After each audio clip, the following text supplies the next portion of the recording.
Lo que quiero hablar es lo siguiente.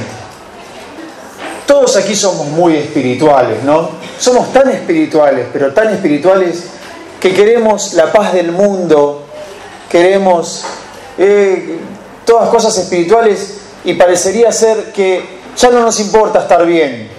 Somos demasiado espirituales. Pero yo digo por las dudas de que alguno no sea tan espiritual. A todos queremos estar bien, ¿verdad? Fue un chiste lo que acabo de decir. Todos queremos estar bien, todos queremos que nos vaya bien, ¿verdad? Entonces, si te dieran una conferencia acerca de cómo se hace para que te vaya bien en todo, ¿sí? Tema, vamos a dar las claves.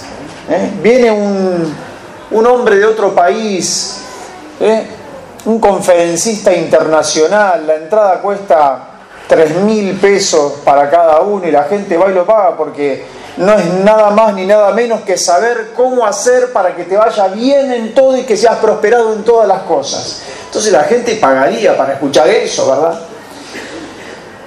Y yo encuentro en la Biblia algo que tenemos que hacer y que lamentablemente descuidamos y por eso a veces padecemos cosas que no deberíamos padecer. Así que me parece un tema muy interesante. Vamos a leer algunos pasajes que están en la Biblia, ¿sí? Vamos a leer algunos pasajes. Tal vez alguno no conozca, pero otros sí, y quisiera que podamos buscar, ustedes abran sus Biblias en el segundo libro de Samuel, capítulo 6. Quiero hacer una breve referencia. En la antigüedad, algunos habrán escuchado acerca de el arca de Dios, que estaba en el templo, en el lugar santísimo. Pero a lo largo de la historia, en cierto periodo de la historia sucedió que un pueblo enemigo de los judíos se robó el arca y se la llevó y estuvo como 20 años con los filisteos. Y luego la recuperaron el arca.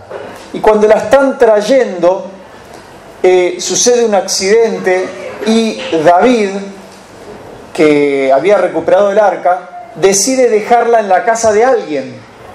¿Sí? No sé quiénes conocen la historia, pero vamos a leer nada más que 2 o 3 versículos. Segundo libro de Samuel, en el capítulo 6, leemos desde el versículo 10.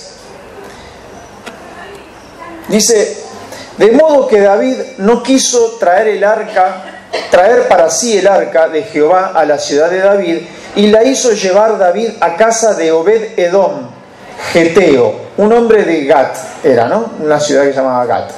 Y estuvo el arca de Jehová en casa de Obed-Edom, geteo, 3 meses. Y bendijo Jehová a Obed-Edom y a toda su casa. Fue dado aviso al rey David diciendo: Jehová ha bendecido la casa de Obed-Edom y todo lo que tiene a causa del arca de Dios. Entonces David fue y llevó con alegría el arca de Dios de casa de Obed-Edom a la ciudad de David. Quiero detenerme ahí, ¿sí? Resulta ser que por una circunstancia de la vida, ¿sí?, dejan el arca, que era un mueble grande, era como un cubo, pero no era un cubo, más rectangular, grande, en la casa de este hombre. Y luego a este hombre le empieza a ir todo bien, empieza a ser prosperado, el campo y todos los animales que tenían empiezan a... O sea, estuvo en 3 meses una gran prosperidad, por causa de que estaba el arca en la casa de él. Y el arca representaba la presencia de Dios. Entonces, ya de entrada podemos sacar esta rápida conclusión: si está la presencia de Dios en tu casa, vas a estar bendecido y todo va a prosperar. O sea, entonces hay que traer el arca de Dios a casa, hay que traer la presencia de Dios a casa. ¿Cómo se hace para traer la presencia de Dios a mi casa para que me vaya bien? Porque es verdad, todos queremos que nos vaya bien, que nuestros hijos estén bien, que sean obedientes, que le vaya bien en la escuela, que nos alcance el dinero, que tengamos salud, etcétera, etcétera. Entonces vamos y procuramos las cosas. Procuramos cada una de esas cosas por nuestros propios medios. Y Dios dice, yo tengo una idea o tengo un método tal vez diferente del tuyo, que es que busques mi presencia y que mi presencia esté en tu casa. Entonces, como consecuencia, todo te va a ir bien. ¿Sí? Entonces, este es tal vez el punto central de esta conferencia internacional por la cual ustedes han pagado tanto dinero. ¿Sí? Para que escuchemos con atención. Hay que traer la presencia de Dios a casa. Ahora, la bendición de Dios no viene a nosotros porque me ore tal o cual persona o me tocó tal pastor o tal hermano muy ungido, por algo repentino, sino que la bendición de Dios viene a nuestras casas por algo que hemos estado sembrando y luego cosechamos. Entonces se establece dentro de nuestra vida ya algo que tiene que ver con aquello que estuvimos sembrando. Hemos hecho para la presencia de Dios una casa confortable. Yo le he puesto por título a este mensaje, una casa confortable. Nosotros tenemos que ser una casa confortable para Dios. Porque esta no es, yo entiendo que inocentemente muchas veces decimos, estamos en la casa de Dios. La realidad es que esto no es la casa de Dios, esto es un templo, esto es un lugar, un edificio que alquilamos donde nos reunimos. Yo soy la casa de Dios, vos sos la casa de Dios, porque dice que vos y yo somos templo del Espíritu Santo. Templo, un lugar donde habita el Espíritu Santo. Voy a decir muchas cosas que son doctrinales, que son teológicas, que están en tu vida y en la mía. De manera tal que traer la presencia de Dios a mi vida, traer el arca de Dios a mi vida, es que el Espíritu de Dios esté en mi vida. Que el Espíritu de Dios esté en tu vida y en mi vida es como si en tu casa y en mi casa hubiera un arca, como fue en la casa de nuestro amigo Obed-Edom. Que yo me imagino el día que llegó con eso, por ahí la esposa le dijo, ¿y dónde vamos a meter ese mueble? Que no hay lugar, tenemos el living chiquito, habría que correr algo, ¿viste? Y ahí estuvo. Entonces, luego digo, bueno, muy linda la idea, ahora, ¿cómo? Y me empezaron a venir un montón de pasajes a la mente, donde me gustaría que todos podamos razonar y entender y hasta tal vez tomar nota o escribir. Tal vez vamos a leer algunos pasajes que has leído, o tal vez nunca los leíste o lo leíste pero ya te olvidaste. Entonces, vamos a leer en Hebreos capítulo 1. Hebreos capítulo 1 está por el final de la Biblia en el Nuevo Testamento.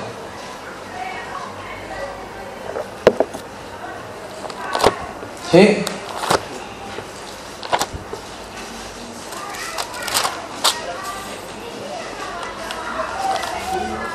Hebreos capítulo 1, versículo 1. O sea, vamos a leer desde el comienzo de Hebreos. ¿Sí? ¿Lo encontraron?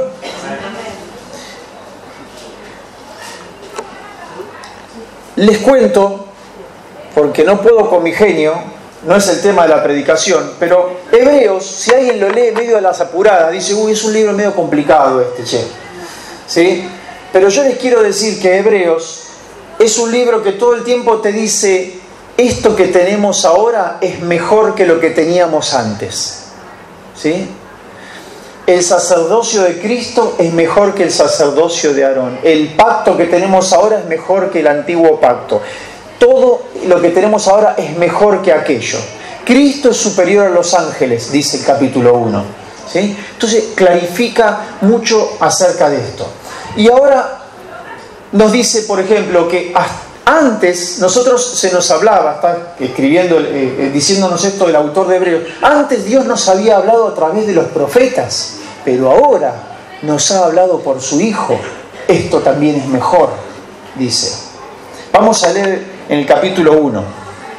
Dios, habiendo hablado muchas veces y de muchas maneras en otro tiempo a los padres por los profetas, en estos postreros días nos ha hablado por el Hijo, a quien constituyó heredero de todo y por quien asimismo hizo el universo, el cual, siendo el resplandor de su gloria y la imagen misma de su sustancia, y quien sustenta todas las cosas con la palabra de su poder, habiendo efectuado la purificación de nuestros pecados por medio de sí mismo, se sentó a la diestra de la majestad en las alturas. Me detengo aquí.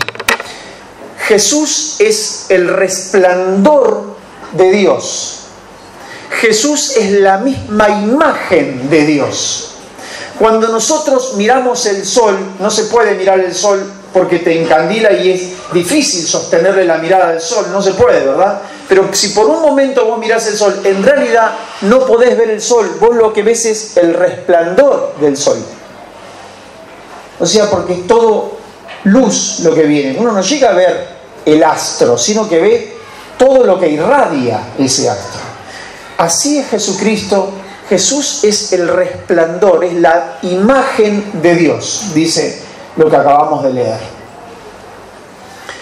Y luego, porque a mí me encanta ir relacionando la Biblia, no hace falta que lo busquen, pero en Juan capítulo 1, versículo 1, si lo quieren anotar, pero no lo vamos a buscar, dice: en el principio era el Verbo, ¿sí? Y el Verbo era con Dios, y el Verbo era Dios, ¿sí?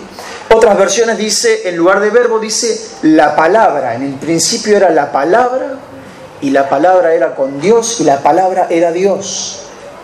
Y cuando menciona verbo, aquellos que estudiaron en el colegio, no sé si habrá alguien que enseña lengua o castellano, sabemos, me acuerdo cuando éramos chicos, que te decían, bueno, acá está la oración. ¿Cuál es el sustantivo? ¿Cuál es el predicado? ¿Cuál es el sujeto? ¿Qué sé yo? Y el verbo era lo que denotaba acción, ¿sí? El caballo corre por el campo. ¿Cuál es el verbo? Corre, ¿sí? Lo que denotaba acción era el verbo. Bueno, Jesús es acción, ¿sí? Porque es el verbo.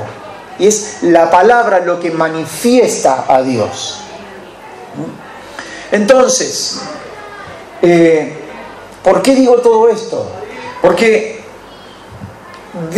de este arca, o sea, hoy el arca de Dios es el Espíritu Santo en nosotros.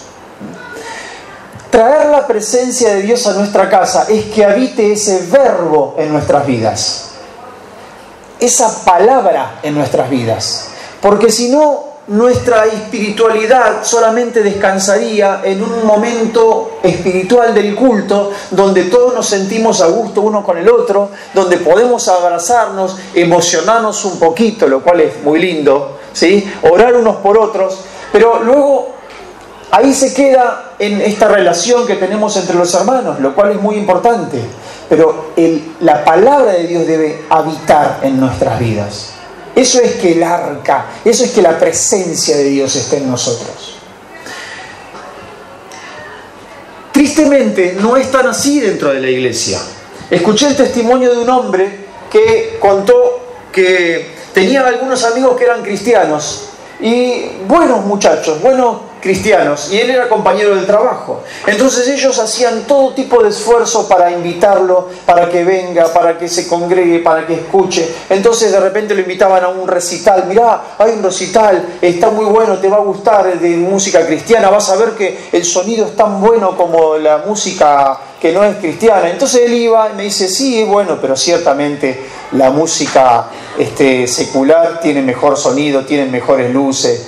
No importa. Bueno, no lo podían convencer con los recitales, ni con esto, ni con aquello, hasta que un día alguien que conocía la palabra, porque este hombre realmente quería conocer a Dios, pero todos estos muchachos tenían muy buenas intenciones, pero no un argumento de peso para lo que él necesitaba. Y un día alguien le dijo, es que escrito está en el Antiguo Testamento que el Mesías vendría de Belén, Éfrata.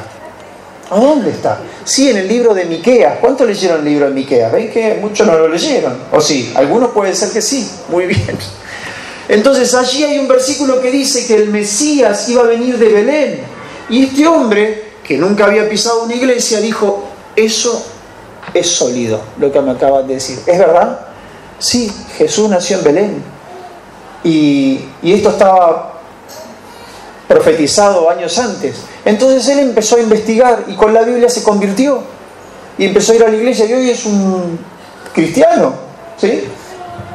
Entonces, la palabra debe habitar en nosotros. Nosotros tenemos que poder dar razón de la fe que hay en nosotros.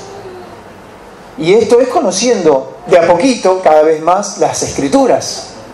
No solamente sentir la presencia porque alguien me oró, porque esta alabanza que acabamos de cantar me cautivó y me emocioné mucho. Que está buenísimo hacerlo, pero necesitamos que habite esa palabra en nosotros. Porque si habita esa presencia de Dios, esa palabra, entonces todo me va a ir bien. Seguimos. Luego dice en un famosísimo pasaje que está en Juan capítulo 8, ¿sí? Capítulo 8, versículo 31 y 32.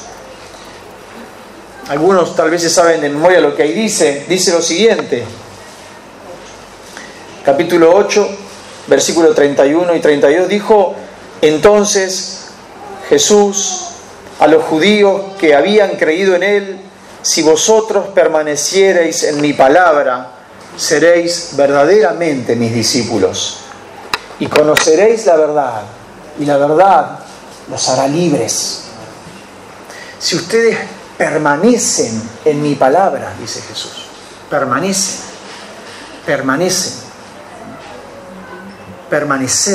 en la palabra, ahí serán verdaderamente mis discípulos y conocerán la verdad, y la verdad los hará libres.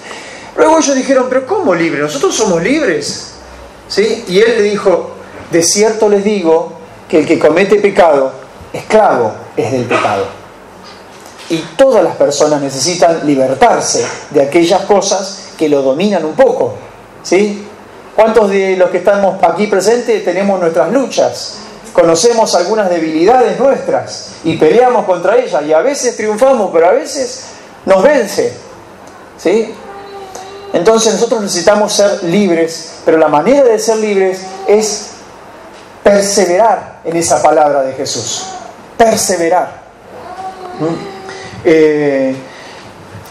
Y hoy a la mañana o ayer Rosana me preguntaba de qué vas a hablar, y yo le decía, le comenté el tema, y ella me decía, es sorprendente con qué rapidez a veces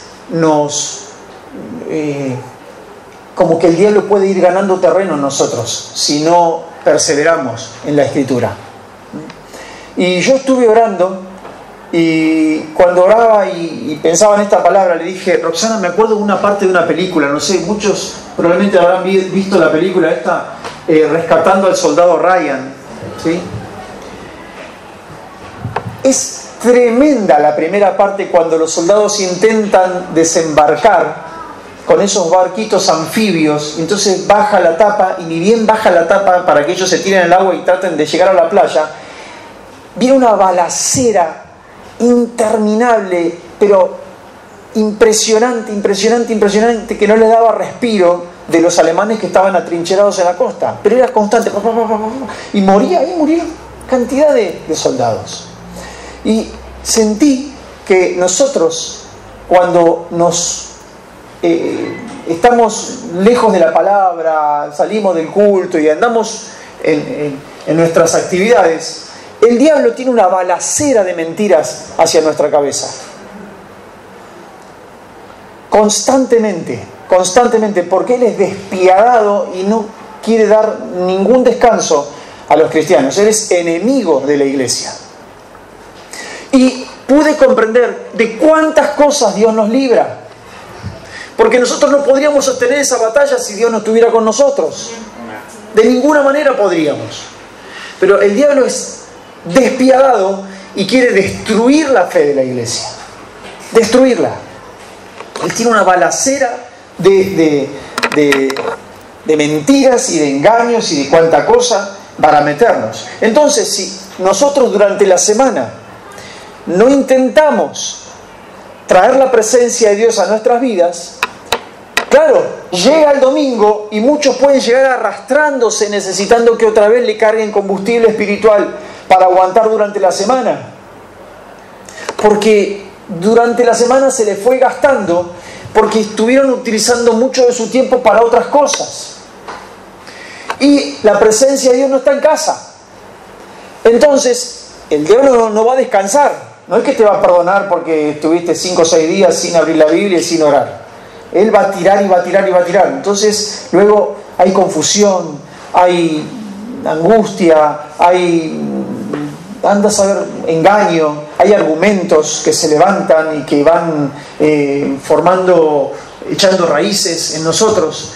Y de repente alguno se deprime y ya no tengo ganas y no quiero y cae en alguna tentación y estamos más débiles porque no hemos traído la presencia de Dios acá. Si quiero decirte, esto le puede pasar a los mejores cristianos. No estoy criticando a nadie. Por favor, que nadie diga, uy, eso me hace sentir mal a mí porque a mí me ha pasado. Es que todos somos vulnerables a que esto no suceda.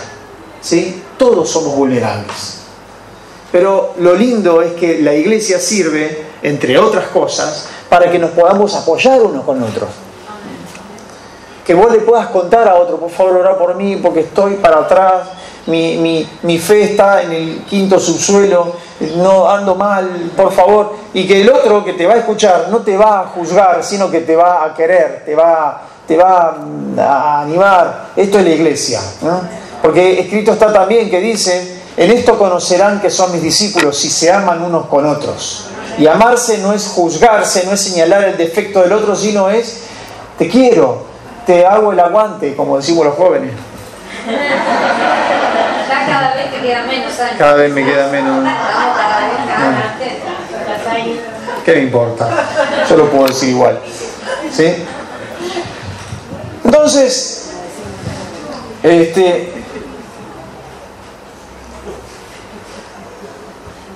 me ha pasado de agarrar a alguien que yo digo, ¿qué pasó con entre la última vez que hablé y ahora? Porque ahora está con un montón de pajarracos en la cabeza que le hicieron nido.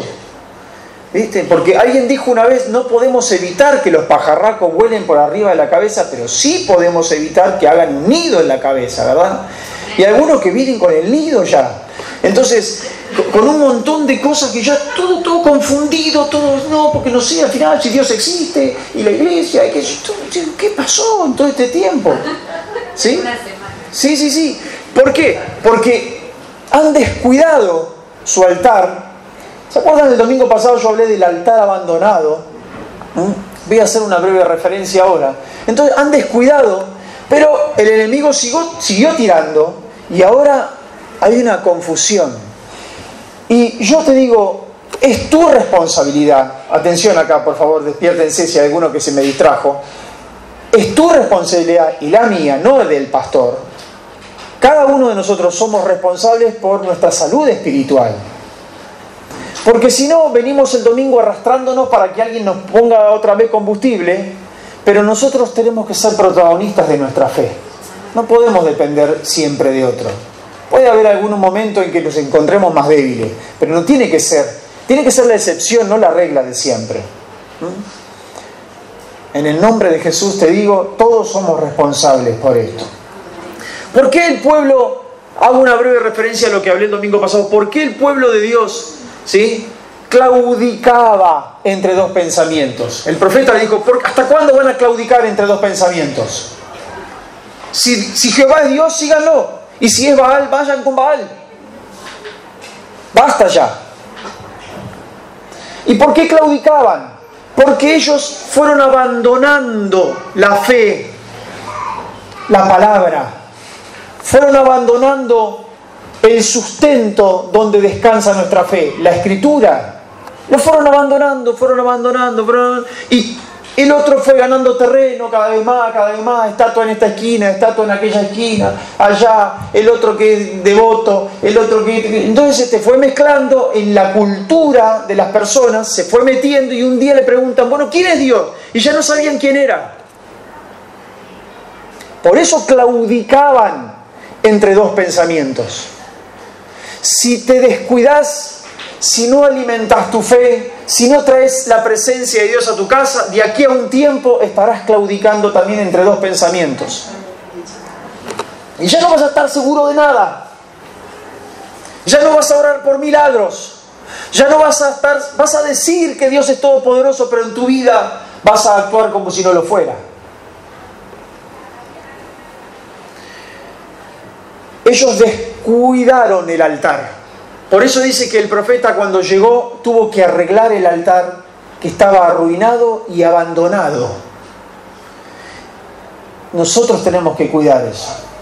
Pero claro, como estamos tan conectados, ¿no?, con el mundo, y hoy también esto mencioné la vez pasada, es como que hoy la vida de las personas es como el Windows de las computadoras, que puedes abrir muchas ventanas. Yo a veces dejo a mi hijo la computadora, yo llego y hay montones de solapitas arriba porque estaba en 10 páginas distintas. Estaba acá. Entonces digo, claro, se puede, hoy puedes estar conectado con un montón de cosas al mismo tiempo. Pero eso inevitablemente va a traer que no vamos a conectar con Dios. Entonces hay que cerrar muchas ventanas, ir clic acá en la crucecita, clic, conectar de vez en cuando con algo, pero en un momento hay que apagar todo y decir, yo necesito traer la presencia de Dios a mi casa, porque yo quiero que me vaya bien, porque si no un día Dios me va a decir, pero yo ya te dije cómo tenías que hacer, ya te explicaron, vos mismo estabas convencido, dijiste amén algunas cosas, ya está, ¿por qué no lo hiciste? Entonces, nosotros somos protagonistas de nuestra espiritualidad, de nuestra fe. Y nosotros tenemos que pelear para traer la presencia de Dios a mi casa. Allanar el camino para que la presencia de Dios venga a mi casa. Crear las condiciones para que mi casa sea un lugar confortable para la presencia de Dios. Un lugar confortable.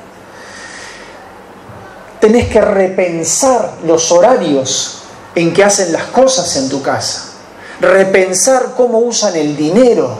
Repensar cómo el papá y la mamá toman decisiones de los hijos y tienen que estar de acuerdo entre los dos. Considerar qué cosas es necesario cambiar para allanar bien fácil para que la presencia de Dios venga a mi casa. Y todo lo que estorba que la presencia de Dios esté en mi casa, corregir eso. ¿Se entiende? Es como si alguien dijera, acá tengo el lugar para el arca. Cuando voy a traer, acá ya está, acá no voy a poner nada, porque acá va el arca. ¿Sí? Yo lo tengo determinado así.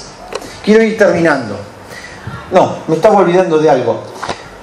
Voy a hablar de algunas cositas. Quiero mencionar un pasaje de la Escritura que habla de cosas que estorban la presencia de Dios en nosotros. Efesios capítulo 5.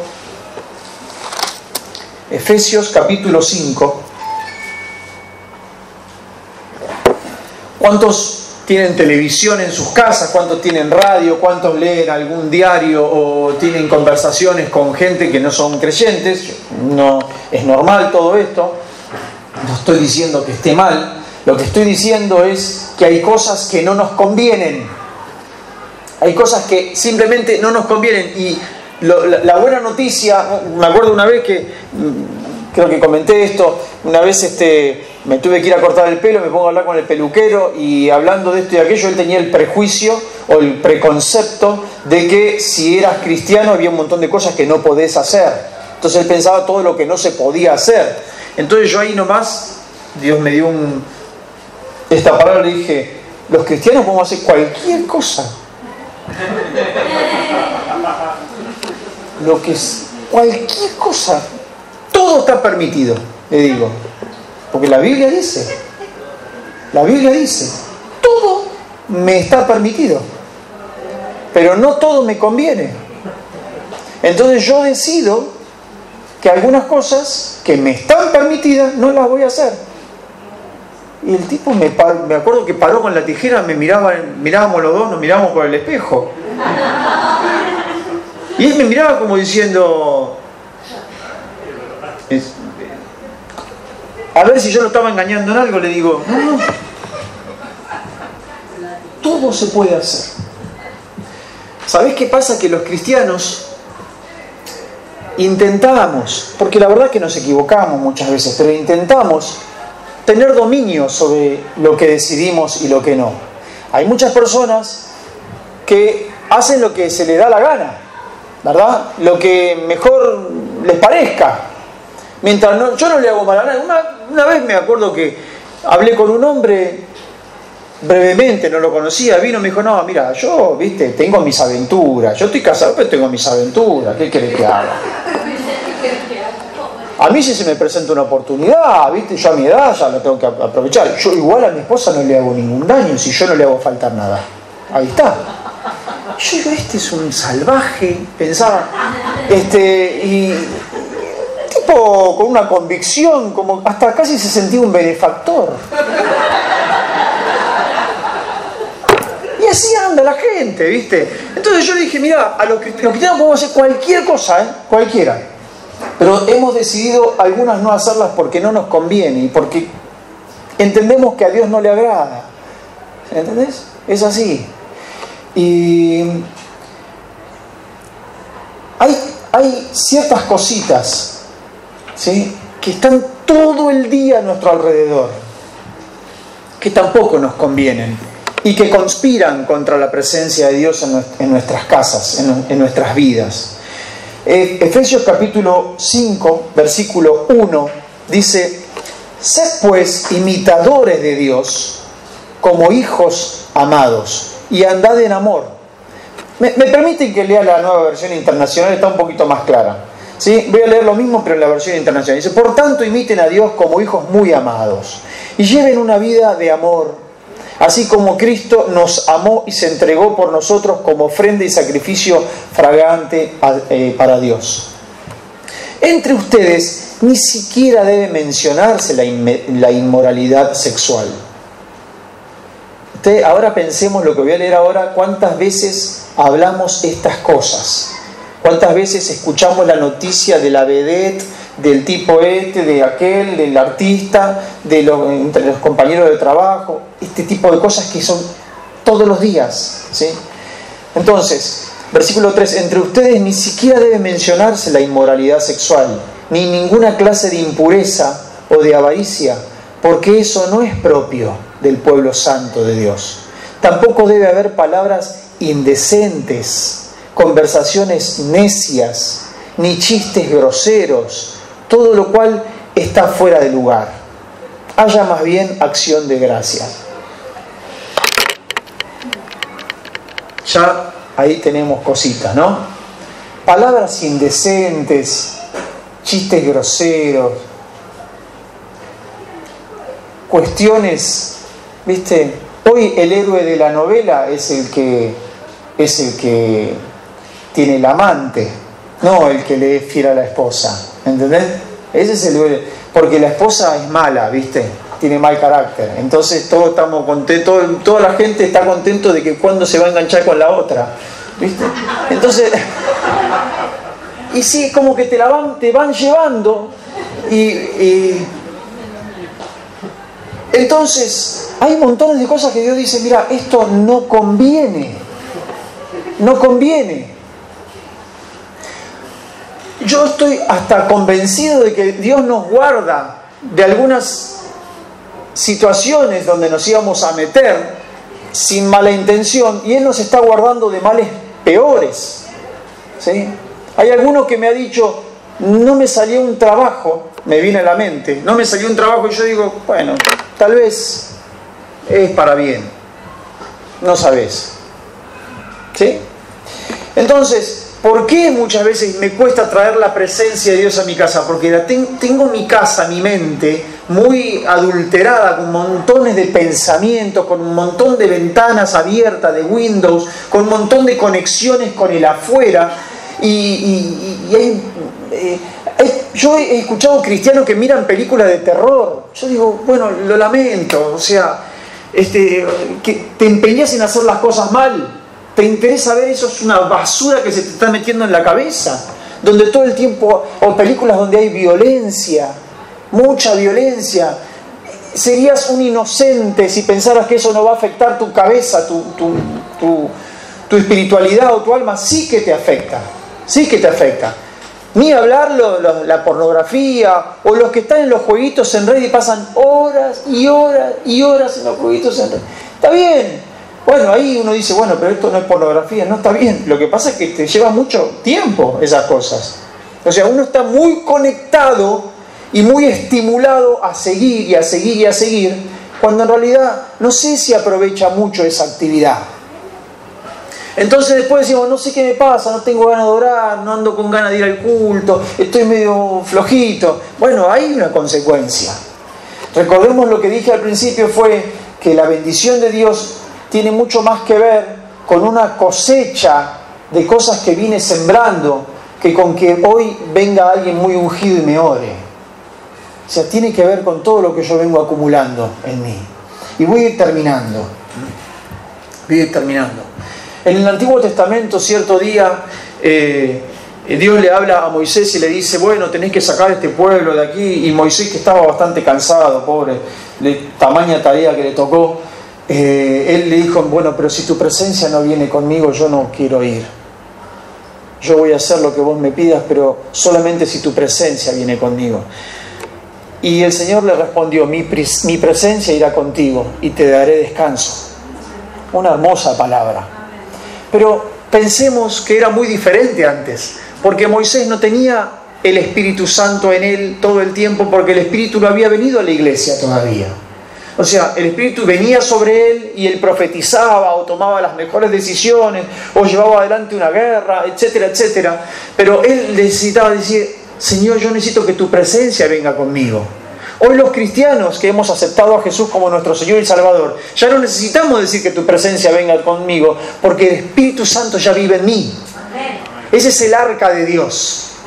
¿Entienden? Antiguo Testamento, Señor, que tu presencia venga conmigo. Nuevo Testamento, vamos a leer. Mirá, para los que anotan, ahí mismo en Efesios que estábamos recién, Efesios capítulo 1, versículo 13.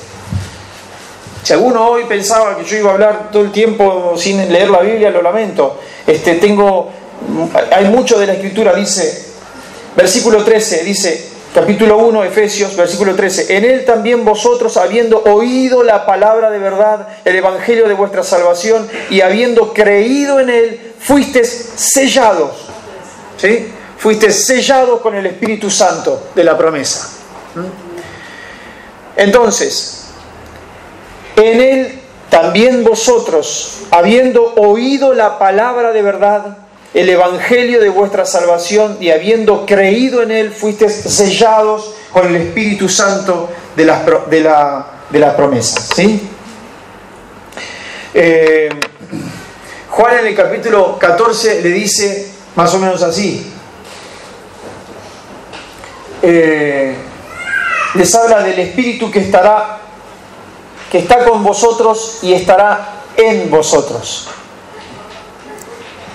Y para ir terminando, quiero concluir en la importancia de nuestra relación con el Espíritu Santo, que ese es el arca de Dios en mi vida. Esto es una casa. Tu cuerpo es una casa. ¿Sí? Tienes que traer la presencia de Dios a esa casa. Tienes que hacer que esa casa sea un lugar confortable para Dios. Confortable. Que Dios diga, me gusta estar acá. Es agradable estar aquí. ¿Sí? Porque él o ella anhelan mi presencia y se abstienen de cosas que no le hacen bien. También le cierra la puerta a todo lo que le intoxica la mente. No, claro, en esta casa no miran películas de terror, ni violencia, ni escuchan cosas que no convienen. Hemos leído que hay cosas que no convienen, no son propias de hijos de Dios. Entonces le cerramos la puerta a muchas cosas que no nos hacen bien y allanamos el camino, le alfombramos, ¿sí?, la sala para poner la presencia de Dios allí. Jesús, antes de irse, ahí en Hechos capítulo 1, en el versículo 5, le dijo, les dice, ustedes dentro de no mucho tiempo, dentro de breves días, van a ser bautizados en el Espíritu Santo. Bautizados. ¿Sabes qué significa eso? Sumergidos en el Espíritu Santo. Y eso es la presencia de Dios en tu vida y en mi vida. Ese es el arca de Dios en tu vida y en mi vida. Si yo tengo la presencia de Dios en mi vida, ya está. Ya está. Todo me va a ir bien. Todo me va a ir bien. Yo sé que muchos de los que están aquí pueden decir, mirar para atrás y decir, estoy mejor que antes. Tengo cosas por resolver, pero estoy mejor que antes. Gloria a Dios. Puedo confiar de que Dios va a seguir obrando en mi vida. Estoy confiado. Me agarro de esta palabra. Yo voy a ser como Obed-Edom, que en 3 meses todo le funcionó bárbaro porque estaba el arca en su casa. Traigamos el arca a casa, iglesia.